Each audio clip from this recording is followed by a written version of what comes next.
ভিডিওটি দেখার আগে সবার কাছে ছোট্ট একটা রিকোয়েস্ট করতে চাই, প্লিজ প্লিজ প্লিজ যারা ভিডিওটি দেখবেন সবাই একটা করে সাবস্ক্রাইব করে দেবেন।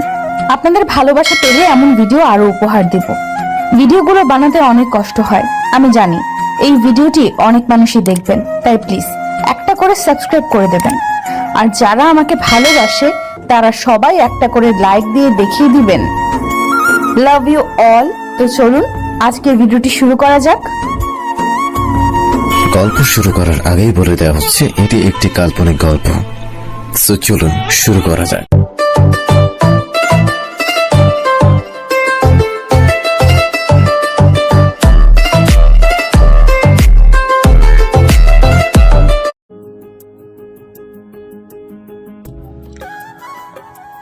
শহরের এক প্রান্তে ছোট্ট একটা বাস স্ট্যান্ড।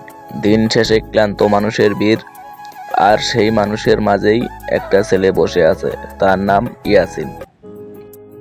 চোখে ক্লান্তি, মুখে চাপা কষ্ট। জীবনটা যেন প্রতিদিনই তাকে প্রশ্ন করে, আর কতটা সহ্য করতে পারবে। ইয়াসিনের জীবন সহজ ছিল না। মা মারা গেছে ছোট্টবেলায়, বাবা অন্যের বাড়িতে কাজ করে, পড়াশোনার পাশাপাশি তাকেও কাজ করতে হয়। নিজেকে টিকে রাখার জন্য এই বাস স্ট্যান্ডই ছিল তার প্রতিদিনের বিশ্রামের জায়গা। ঠিক সেই বিকালেই তার জীবনে ঢুকে পড়ে এক অচেনা মেয়ে। সাধারণ শাড়ি, চোখে গভীর বিষণ্ণতা, মুখে শান্ত একটা হাসি। মেয়েটার নাম জান্নাত। জান্নাত হালকা নরম ভাঙ্গা কণ্ঠে বলল, আপনি এখানে প্রতিদিন বসেন? ইয়াসিন শান্ত নিচু কণ্ঠে বলল, হ্যাঁ, কাজ শেষে একটু বসি। এটুকুই ছিল তাদের প্রথম কথা, কিন্তু এই ছোট্ট কথাটুকু দুজনের মনে এক অদ্ভুত অনুভূতি জন্ম নিল। সে সময় জান্নাত হালকা নরম কণ্ঠে বলল, আপনার চোখে খুব ক্লান্তি, জীবন কি খুব কষ্টের? ইয়াসিন হালকা মুচকি হেসে বলল, জীবন না, মানুষটাই ক্লান্ত হয়ে গেছে।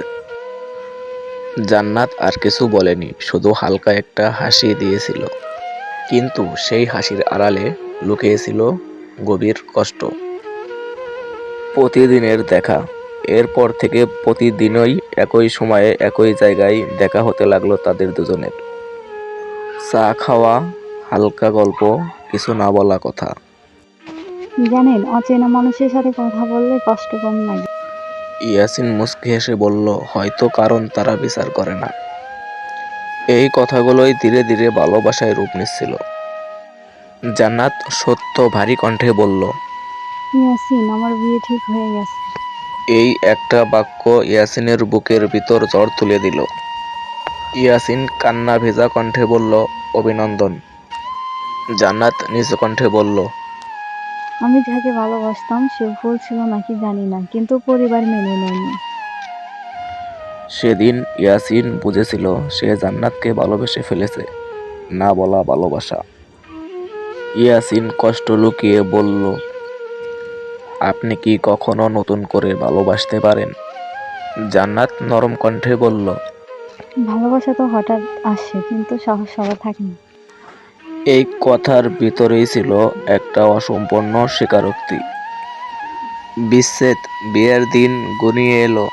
জান্নাত আর আসলো না। ইয়াসিন প্রতিদিন অপেক্ষা করত জান্নাতের জন্য।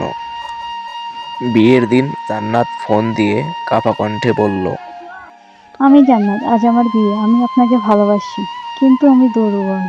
কল কেটে গেল, ভেঙে পড়ল একটা হৃদয়। সময়ের খেলা, বছর কেটে যায়, ইয়াসিন সফল হয়, কিন্তু ভালোবাসা হারিয়ে ফেলল।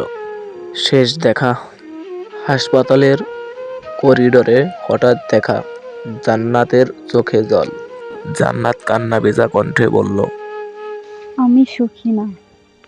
ইয়াসিন শান্ত, কিছু ভালোবাসা পাওয়ার জন্য না, মনে রাখার জন্য হয়।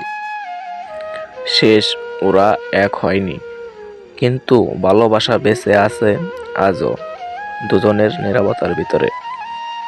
তো ভালোবাসার বন্ধুরা, গল্পটা কিরকম লাগলো অবশ্যই কমেন্টে জানাবেন। আপনারা কী ধরনের গল্প শুনতে চান কমেন্টে জানাবেন। অবশ্যই আমরা গল্প দেওয়ার চেষ্টা করব। ধন্যবাদ। খোদা হাফেজ।